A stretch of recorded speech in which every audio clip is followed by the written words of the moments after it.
Bonjour, bienvenue dans le podcast Danse avec le chaos. Je suis Doc La Luna.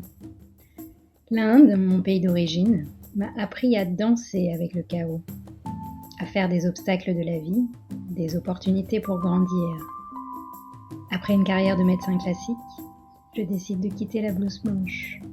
Je ne me retrouve plus dans les codes de notre société patriarcale, post-colonialiste.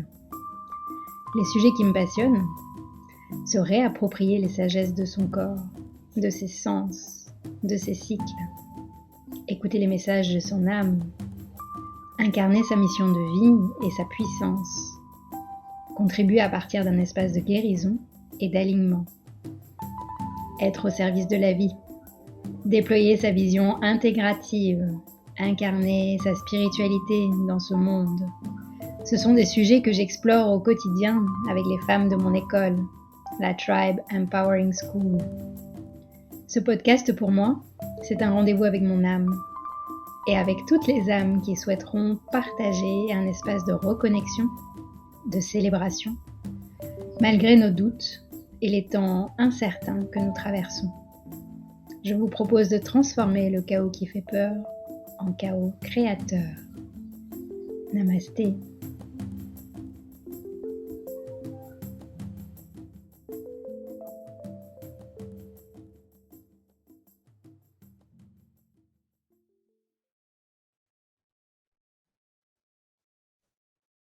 Bienvenue dans ce nouvel épisode de Danse avec le chaos. Aujourd'hui, je vous amène avec moi, on part en voyage de la Guadeloupe, on va faire demi-tour du monde pour atterrir chez Lise Kong, notre invitée. Bienvenue Lise.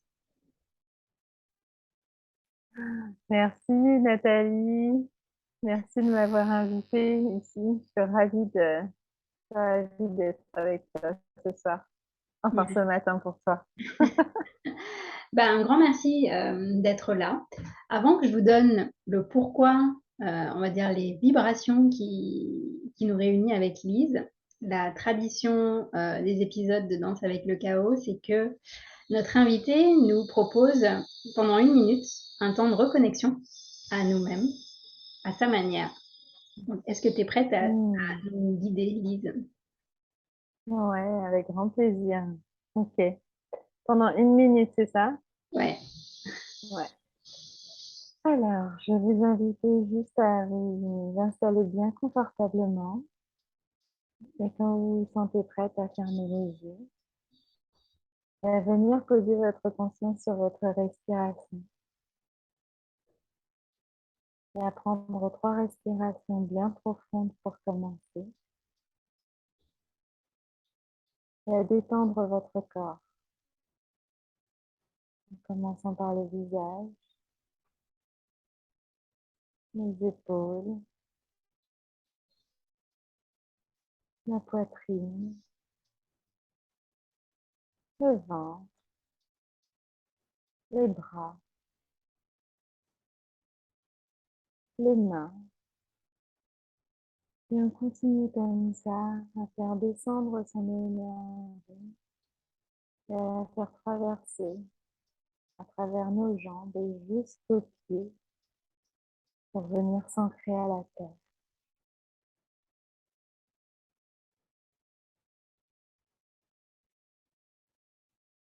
Et tranquillement, tout en gardant cette attention sur votre respiration et cet ancrage à la terre, vous pouvez tout doucement rouvrir les yeux. Merci. Mmh. Avec plaisir. Comment vous sentez-vous? Essayez de sentir là justement cette connexion à la terre, puisqu'on est chacun à un endroit de la terre et grâce à la visualisation, c'est vrai qu'on peut se connecter à l'énergie de la terre de Pachamama, qui est l'une des actrices qui nous relie avec Lise. Donc vous connaissez peut-être Lise sur les réseaux sociaux ou dans ses activités, ou peut-être pas. Mais moi, la raison pour laquelle j'ai eu envie de t'inviter dans ce podcast, c'est parce que on partage justement cette connexion à la terre, à la nature. Je t'ai rencontré un peu plus intimement parce que j'ai suivi une formation de toi autour de la permaculture. T'accompagnes aussi les femmes en tant que coach, les mamans en particulier, les mamans entrepreneurs qui souhaitent laisser une terre vivante à leurs enfants, aux jeunes générations. Et je me suis dit, tout ça, je pense que ça peut être un beau sujet pour inspirer les personnes qui nous écoutent parce que je pense qu'il y a beaucoup de femmes, de mamans, d'entrepreneurs qui se sentent animés par l'envie de transmettre aux générations futures. Et du coup, dans ton histoire, moi, j'aimerais que tu nous partages déjà euh, comment t'es venu le déclic de quitter ta vie. Donc, tu étais parisienne hein, avant. Ouais, c'est ça. Voilà, tu nous amènes en voyage un peu sur ta vie d'avant, le déclic Mhm. qui fait que tu es qui tu es aujourd'hui. Ouais, ça marche, avec grand plaisir. Alors oui, j'ai grandi en région parisienne. J'ai grandi à la campagne, mais je me suis vite retrouvée en ville. Et j'ai fait des études de chimie. Et donc, j'étais vraiment, vraiment ancrée dans ce monde de la chimie. Et j'ai travaillé dans l'industrie chimique pendant 7 ou 8 ans. Mhm. Et donc, de fil en aiguille, j'ai juste commencé à me rendre compte à quel point, en fait, en travaillant comme ça, en travaillant avec ces produits-là, en étant en ville, c'est-à-dire en étant vraiment assez loin de tout ce qui était du vert, de la nature, ben, en fait, je me sentais pas connectée à ce que j'avais vraiment envie d'être dans cette vie. J'avais pas une vibration qui était très élevée. J'étais pas spécialement heureuse. J'avais en fait, j'avais beaucoup de chaos dans ma vie, c'est-à-dire que je passais beaucoup au niveau émotionnel à quelque chose de très excitant, super heureuse, à vraiment triste, en colère. J'étais pas hyper stable au niveau émotionnel aussi. Et puis, et dans mes relations, ça pouvait aussi s'incarner. C'est-à-dire que j'avais pas des relations qui étaient hyper saines, que ce soit au niveau intime ou même que ce soit avec mes amis, etc. Ça allait, c'était pas trop mal, mais au niveau intime, c'était vraiment du up and down, tu vois, tout le temps comme ça. Et même avec mes amis, c'était un petit peu comme ça aussi. Et donc, il y a un moment donné où je me suis dit que j'ai commencé à prendre conscience de l'importance aussi de mon environnement et de ce que cet environnement-là pouvait avoir comme effet sur ma propre santé. Alors, je parle de santé vraiment, santé mentale, santé. J'ai toujours été quelqu'un en bonne santé physique de façon générale. Enfin, c'est ce que j'ai cru parce qu'en fait, en changeant de vie, je me suis Mhm. rendu compte que j'étais même pas en bonne santé physique, mais je le savais pas en Mhm. fait dans cette vie-là. Et donc, bref, cette santé mentale, émotionnelle, physique, je me suis rendu compte que de l'importance de mon environnement et à quel point il pouvait impacter en fait cette santé-là, cette bonne santé qui n'était pas en fait une bonne santé, j'étais pas dans une belle vitalité. Et j'ai décidé du coup de m'extraire de ça et de voir ce que ça pouvait donner si je changeais d'environnement extérieur. Donc ça a été vraiment commencer par mon environnement extérieur. Où est-ce que je me pose? Où est-ce que je vis ma vie? Pour voir un petit peu comment est-ce que ce qu'il y a de l'extérieur peut m'apporter. Mhm. Et donc, du coup, je suis partie. Alors, dans un premier temps, j'ai juste démissionné de mon travail et puis je suis partie euh, voyager, tout simplement. Ça a Et été donc, en facile. voyage, Là, c'est quelque chose de très qu'on me pose souvent comme question. D'ailleurs, peut-être toi aussi. Voilà, quand on a choisi un métier, tu sais, très conventionnel, on coche les cases, il y a cette notion de réussite et de sécurité, notamment financière. Et est-ce que c'est facile de se dire, bon, il y a un truc qui va pas, j'accepte de perdre cette sécurité. Pour toi, ça a été comment? alors pour moi, ça a été facile dans le sens où j'ai eu le soutien de mes parents. Hmm. Et donc ça a été très, très important. J'ai eu le soutien de mes parents. C'est-à-dire que, mais par contre, j'ai dû vraiment aller très loin dans la rupture avec moi-même Hmm. et dans le fait que je sois plus du tout heureuse pour prendre la décision de partir. Ouais. Donc maintenant, aujourd'hui, on pose un mot dessus, c'est le burn-out, mais à l'époque, c'était il y a 15 ans, on n'en entendait pas vraiment Hmm. parler. On entendait vraiment parler de personnes qui n'étaient pas heureuses dans leur quotidien, dans leur métro, boulot, dodo. Et moi, j'étais complètement dedans. On ne parlait pas vraiment encore de burn-out. Et donc, du coup, j'ai dû vraiment, en gros, péter un câble Hmm. avant de me dire, bon, là, il faut vraiment qu'il y ait quelque chose qui change. Et quand j'ai su l'exprimer, donc aux personnes qui étaient les plus proches de moi, et à commencer par mes parents, et ben, j'ai eu la chance d'avoir leur soutien total. C'est-à-dire qu'en gros, ils m'ont dit, mais oui, mais sors de là, ça sert à rien que tu sois là-dedans, on te voit ne pas être bien, ne pas être heureuse, et donc vas-y. Et de toute façon, tu as tout notre soutien. Donc, euh, soutien notamment matériel, financier, c'est-à-dire que je savais que jamais je serais à la rue, Hmm. grâce à eux, notamment. Alors, de toute façon, même s'ils n'avaient pas été là, j'aurais pas été à la rue, mais je comprends qu'il puisse y avoir une peur Ouais. à ce niveau-là, pour se dire, bon, bah, je lâche ce que je suis en train de faire et j'essaye de faire autre chose. Donc, ça a été une transition facile pour ça, parce que j'ai eu du soutien, mais j'avais quand même peur.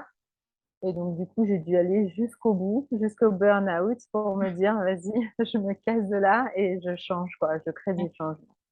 Ouais. Et donc l'étape d'après, ça a été le voyage, pour aller chercher peut-être là où tu avais envie de t'enraciner? Alors, en fait, ça a été le voyage. Je suis partie au Cambodge. J'ai commencé par le Cambodge parce que mon père est cambodgien. Et donc, j'ai beaucoup de racines cambodgiennes. Et donc, j'ai voulu vraiment retourner vers mes racines. Et j'ai senti cette attraction-là de me dire, mais s'il faut que je voyage, je peux aller que dans le pays de mon père. J'ai envie d'aller le découvrir. J'ai envie d'aller découvrir ce qui s'est passé.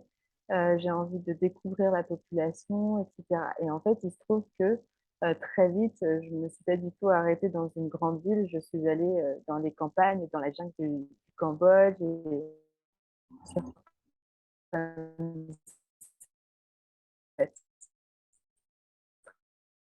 d'avoir que ah, je te vois plus, tu frises, est-ce que tu m'entends toujours? Ouais, Ça y est, c'est bon. ça y est. Donc, je disais que c'était assez facile de voyager là-bas.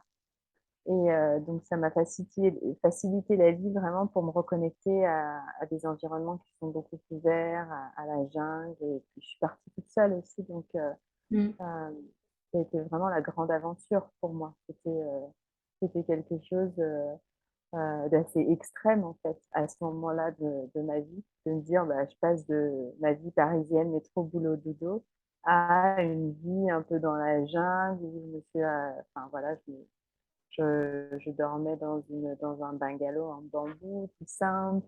J'avais très peu de personnes autour de moi, donc c'est ça qui a été le plus important pour moi, ça a été de me dire que j'allais me reconnecter en fait à mes racines en premier. Mmh. Et en fait, en me reconnectant à mes racines, je me suis reconnectée naturellement à la nature. Et je pense que avec du recul, euh, tout est lié. Il n'y a pas de différence. Moi, j'avais mentalement, je m'étais dit, je vais me reconnecter à mes racines, mais en vrai, mes racines, c'est ma nature à moi, du coup, Ouais. et c'est la nature à l'extérieur, tu vois. Mmh. Yes, et donc après ce voyage, comment ça s'est dessiné pour toi, ton parcours? Et ben après ce voyage, en fait, je suis rentrée, donc il y a une chose que j'ai pas mentionnée, qui n'a pas été évidente, en fait, ça a été le jugement des autres quand Mmh. j'ai tout quitté. Et notamment, quelque chose qui m'avait beaucoup marqué, c'était, j'avais reçu beaucoup de commentaires disant, mais tu te rends compte, tu as fait 5 ans d'études de chimie, tu as commencé ta carrière de chimiste, maintenant tu es monté un peu en grade, tu peux pas tout abandonner, Mmh. sinon tu auras fait tout ça pour rien. Et en fait, je suis quand même partie voyager et en revenant, c'était tellement évident pour moi que j'allais jamais revenir là-dedans. C'était Mmh. plus possible et j'étais plus du tout la même personne. Euh, que quand je suis revenue, eh ben, je me suis dit, alors quand je suis partie en voyage, en fait, je suis partie avec mon appareil photo. Et quand je suis revenue de voyage, j'ai commencé à exposer mes photos dans Paris. Donc, Mmh. j'ai organisé des expositions photos dans Paris. Et là, j'ai commencé à avoir des personnes qui m'ont dit, mais tes photos sont superbes, pourquoi est-ce que tu ne serais pas photographe? Et donc, c'est à ce moment-là que je me suis lancée dans la photographie en tant qu'entrepreneur. Donc, ça a été mon premier projet d'entrepreneuriat, ça a été la Mmh. photographie, en gros. Mmh, super, et ça a duré combien de temps? Ça a duré entre 5 et 10 ans. Ah ouais? En fait, ça a duré entre 5 et 10 ans. Et je me suis vraiment à ce moment-là découverte une âme d'entrepreneuse, c'est-à-dire que j'ai fait de la photographie, ensuite je me suis spécialisée dans la photographie de mariage, Mhm. ensuite au même moment j'ai rencontré mon mari, mais je faisais du volontariat dans des fermes en permaculture. Mhm. Et ça m'empêchait pas de faire de la photographie en même temps. Donc en fait, tu vois, là j'étais dans du chaos quelque part parce que il y avait rien d'organisé, il y avait rien de logique en fait dans ce que je faisais. Mais c'est intéressant, c'est Et le créateur. Il y avait tous les ingrédients déjà, en fait. mhm. Ouais, Mhm. ouais. C'est-à-dire que en fait, c'est comme si j'avais une marmite et que je Mhm. m'étais dit, ok, c'est super, je vais mettre de nouveaux ingrédients dedans. Et donc, je rencontre mon mari dans une ferme de permaculture. Et là, lui qui vivait en Thaïlande me dit, viens avec moi en Thaïlande, tu vas voir, c'est génial. Et Mhm. donc, je vais avec lui. Et puis là, on a eu ce projet un peu fou d'ouvrir un écolieu. Euh, et donc, on ouvre un écolieu, on a notre premier enfant. Et à ce moment-là, je me dis, j'ai envie de travailler sur moi, j'ai envie de faire ce travail intérieur qui me semble important parce que j'ai besoin d'apprendre à mieux me connaître, à mieux gérer mes émotions, euh, à savoir quelle mère j'ai envie d'être pour mon enfant, quelles sont mes plus grandes valeurs, comment est-ce que j'ai envie de les incarner. Et là, j'ai commencé à me faire coacher. Et après m'être fait coacher, on m'a proposé d'être coach. Mhm. Et donc, j'étais encore photographe à ce moment-là, tu vois. Mhm. Je faisais encore de la photographie, j'étais en train de monter mon écolieu tout doucement avec mon mari. Et là, on me propose une formation de coach où je dis oui parce que j'avais trouvé ça superbe de me faire coacher, ça m'avait aussi beaucoup transformée. Mhm. Et donc, j'avais les trois en même temps, en fait. Et aujourd'hui, je me rends compte que j'ai encore les trois en même temps et que je navigue et que je danse entre les trois. Je danse entre la photo, Mhm. mon écolieu et le coaching. Et donc, dans le coaching, et à chaque fois, je fais ce qui me plaît et ce qui Mhm. me donne beaucoup d'énergie et ce qui me fait vraiment vibrer, en gros. C'est hyper intéressant parce que tu vois, moi du coup, j'identifie chez moi aussi mes différents centres qui me font kiffer, qui me font vibrer. Et je suis sûre que les personnes qui nous entendent, ça vous permet de voir qu'il n'y a rien de linéaire, surtout quand on décide d'écouter sa vibration, sa mission, qu'on décide de faire le grand saut et de devenir entrepreneur. Je trouve que c'est ça qui est magique, c'est qu'on n'est pas figé dans une activité, dans un parcours linéaire où on va prévoir à l'avance. C'est qu'au fur et à mesure, les choses se dessinent. Au fur et à mesure, voilà, tu t'es fait coacher parce que tu sentais le besoin. Finalement, tu t'es rendu compte que tu aimerais aussi, toi, proposer ces espaces-là pour d'autres personnes. Enfin, c'est ça que je trouve magique, en fait, dans ce chaos, c'est que quand on apprend finalement à accueillir nos peurs, nos ombres, ce qui nous empêche le changement, les choses se font naturellement et quelque part, est-ce que tu es d'accord de dire qu'on co-crée avec la vie? Ah, complètement, complètement Mm. d'accord. Vraiment, à partir du moment où de toute façon j'ai sorti mes pieds du système dans lequel j'étais, du quotidien dans lequel j'étais, j'ai commencé à ressentir la vie circuler en moi. Ça a été très, très clair. À partir du moment où je me suis reconnectée à la nature, j'ai senti la vie circuler en moi. Et donc ma vitalité, euh, mon mental, mes émotions, mon corps, tout ça, ça a changé et ça a vibré à une fréquence beaucoup plus élevée que celle à laquelle je vibrais avant. Mm. J'ai commencé à attirer les bonnes personnes à moi. Alors, quand je dis les bonnes personnes, je les mets entre guillemets parce que c'est des personnes qui étaient alignées, en fait, avec mes valeurs, des personnes avec lesquelles, qui étaient capables de recevoir mon message et qui étaient capables de recevoir, qui j'étais, en fait. Mm. Et on a beaucoup été conditionnés. Tu vois, quand tu parles de linéaire, c'est un vrai conditionnement, en fait, du début. Ou quand, par exemple, on fait nos études, on se dit, bon, on va faire ces études-là, on va faire un métier, et puis dans ce métier, on va rester dans le même métier pendant des années et des années, et puis on va pas en sortir, en fait. Mais c'est vraiment un conditionnement de l'esprit. Mm. Alors qu'en vérité, on n'a pas besoin de rester comme ça dans un parcours qui est complètement linéaire et on peut prendre des tournants à droite, à gauche, revenir, euh, revenir en arrière, entre guillemets, Mm. parce qu'on revient jamais vraiment là où on était avant. Et, euh, et du coup, c'est là où ce chaos, ça crée de la magie, ça crée de la beauté. Quelque part, tu vois, j'adore le titre de ton podcast, Danser avec le chaos, parce qu'à partir du moment où tu apprends à danser justement avec le chaos, et ben en gros, tu apprends à écouter ton cœur quelque part et tu apprends à, à entendre les messages de cette vie, tu vois, circulent Mm. en toi et qui a envie de, en gros, de te faire vivre plutôt que de te faire survivre. Tu vois, il y a aussi Ouais. une grosse différence entre la survie et la vie, du coup. Mm. Donc, c'est vrai que à chaque fois qu'on passe un pas, à chaque fois qu'il y a un changement ou une transformation, à chaque fois qu'on fait un tournant à 180 degrés ou à Mm. 90 degrés, par exemple, c'est vrai il y a des peurs mentales qui sont là, il y a des croyances qui sont là et qui prennent beaucoup de place. Et plus on fait ces tournants, et plus on va se dire que c'est possible en fait de dégommer ces croyances-là, Mm. et qu'en fait c'est pas à elle de diriger notre vie, tu vois, Ouais. À l'inverse, et qu'on peut le, très, le pilote. ouais, exactement, Mm. ouais, c'est pas, on met pas en fait notre vie dans les mains de nos croyances, de notre mental, de nos peurs et de nos conditionnements.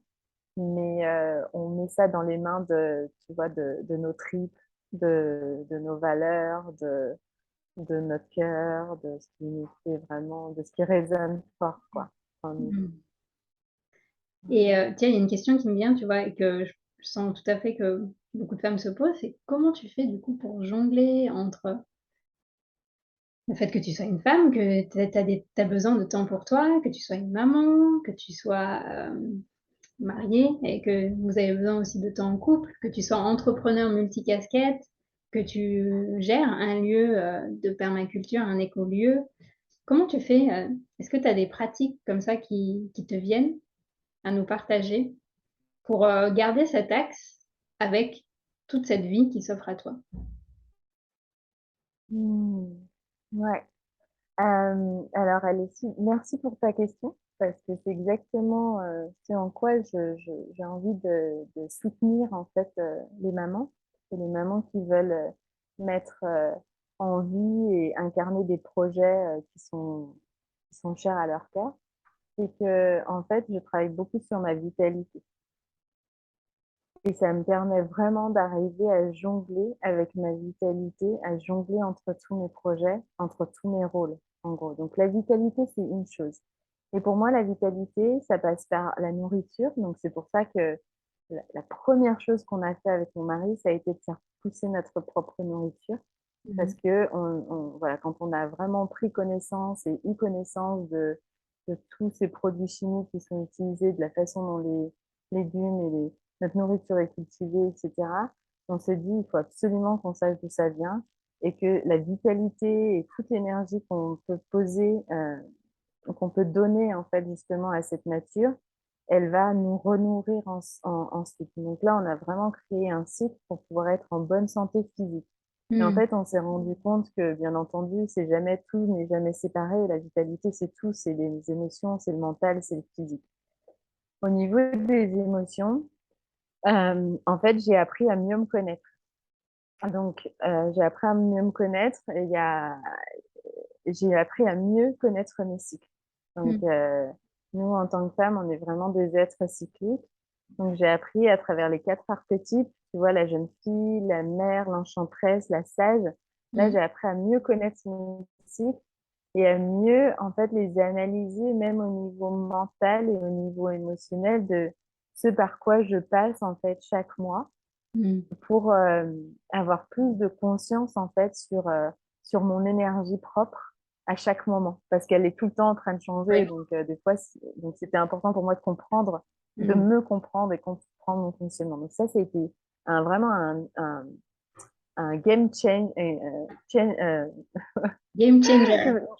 ouais game changer tu vois dans mon quotidien et Hmm. dans la façon de pouvoir exprimer notamment à mon mari et à mes enfants qui je suis, à quel moment de mon cycle. Ce Ouais. qui était franchement pas évident avant, tu vois.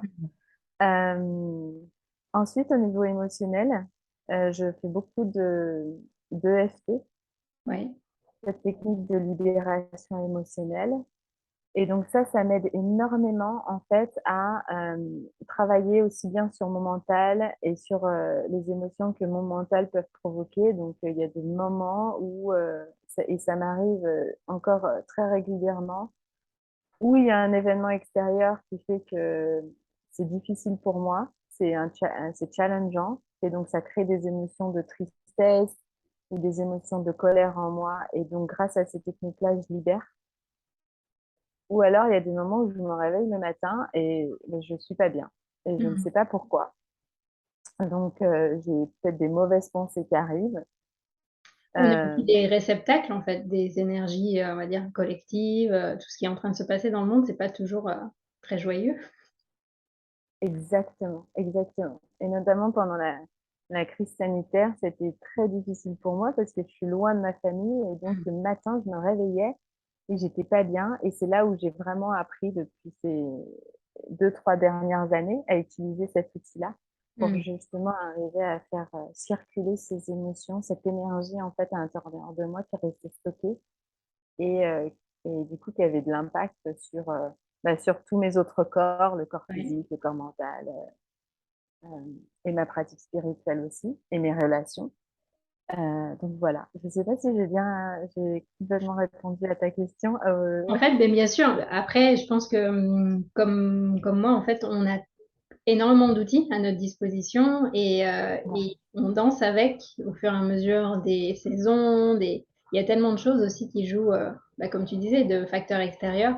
Mais oui, tu nous as donné quelques petites pistes que tu utilises, toi, pour ton bien-être, pour l'équilibration de tous tes corps. Donc, de toute façon, pour les personnes qui voudront Mm. en savoir un peu plus sur tes accompagnements, vous trouverez tous les liens de Lise, ton compte Instagram, ton site, euh, sous la vidéo et sous l'audio de cet épisode. Mhm. Euh, Là, on va partir justement sur une dimension un peu plus spirituelle. Ce serait quoi ton rêve pour les femmes du monde? Mm. Mon rêve pour les femmes du monde, ce serait qu'elles prennent conscience des traumas collectifs que l'on porte encore aujourd'hui en nous et qu'on arrive à s'en libérer pour pouvoir vraiment arriver à reprendre un statut dans notre société, qui soit un statut vraiment de femme qui guérit le monde, nourrit ses enfants, euh, qui nourrit la terre, qui travaille vraiment en connexion avec la nature et qui joue vraiment ce rôle pour les autres dans ce grand écosystème qui est la terre. La Hmm. femme a un énorme rôle à jouer et, et je crois que voilà, ces traumatismes collectifs ou toutes nos blessures individuelles, je pense que c'est ce que je souhaite vraiment à toutes les femmes, c'est d'arriver à guérir tout ça Hmm. pour se libérer en fait de ce poids qu'on porte, pour arriver à mieux lever notre voix Hmm. et avoir cette posture vraiment puissante en fait de guérisseuse. Tu vois, pour moi, on est des vraies guérisseuses en vrai de cette terre. Donc c'est vraiment ouais, ça que je souhaite. Écoute, ça rejoint mon rêve Et qui est aussi de que toutes les femmes puissent se connecter à leur puissance de femme médecine, quelque part. bah oui, les femmes médecines, bah oui, les femmes guérisseuses, ouais, bien sûr. Écoute, bah, posons cette intention et toutes les femmes médecines guérisseuses qui nous entendent, suivez cette voie, suivez cette vibration et dites-vous que vous n'êtes pas toute seule. Je pense que c'est ça aussi. En tant que coach, toutes les deux, on se rend compte que nos principaux blocages dans ce chemin de reconnexion, c'est justement ce sentiment de solitude, non? Donc, ne restez pas seul. C'est Ouais. vraiment. Il y a un grand sentiment. Vas-y, je t'ai coupé. Il y avait un petit décalage. Je te laisse terminer. Il y a effectivement un grand sentiment de solitude et notamment pour toutes celles qui ont vraiment envie de changer, qui ont vraiment envie de prendre ce chemin-là de guérison et ce chemin d'aller se reconnecter à sa propre puissance personnelle. Parce que, bien entendu, il y a énormément de résistance, et même entre femmes. Et sauf que je pense que aussi un des grands changements euh, et ce que je souhaite le plus au monde pour les femmes, c'est aussi vraiment que, en fait, il n'y ait plus de jalousie, il n'y ait plus de compétition entre nous, mais juste au contraire, qu'on soit vraiment heureuse et qu'on s'épanouisse à travers aussi la réussite des autres femmes, tu vois, qui ont envie de grandir et d'être vraiment connectées à leur pouvoir personnel. Yes. Guérir la blessure de sororité. Oui, exactement, c'est ça, Mm. c'est tout à fait ça. Mais écoute, un grand merci à toi, Alice. Nous arrivons déjà à la fin de notre échange. J'espère que ça vous a fait vibrer, que ça vous a donné envie de mettre en mouvement cet élan de vie qui vous traverse. Qu'est-ce qu'on pourrait te souhaiter, Lise? Alors, j'aimerais, je souhaite vraiment toucher un maximum de femmes, un maximum de mères qui ont envie d'œuvrer pour le nouveau paradigme, qui ont envie de sortir des carcans, de, de changer le système dans lequel on vit aujourd'hui. Et j'ai envie de les impacter grâce à tout ce que j'ai créé pour moi dans ma vie aujourd'hui et dans tout ce que j'ai réussi jusqu'à aujourd'hui à guérir en moi et que je continue encore à guérir. C'est un process et donc, qu'est-ce que vous pouvez me souhaiter? Bah, de réaliser tous ces rêves-là d'impact et de changement dans le monde. Ouais. Yes. Eh bien, on t'envoie toutes ces belles intentions. Merci, Lise. Merci à toi, Nathalie. Une belle continuation à toi et continue à œuvrer dans cet espace des femmes guérisseuses, des femmes médecines. Ouais. Merci à toi et toi aussi, Nathalie. Si vous avez aimé cet épisode, s'il vous a fait du bien, n'hésitez pas à liker, commenter, vous abonner sur votre plateforme d'écoute ou sur YouTube. Et n'hésitez pas à partager aussi. Peut-être que vous avez des personnes autour de vous à qui ça fera du bien. C'est grâce à vous que j'espère ce podcast pourra toucher toutes les personnes qui ont envie d'œuvrer dans ce nouveau monde qui va naître du chaos. Merci.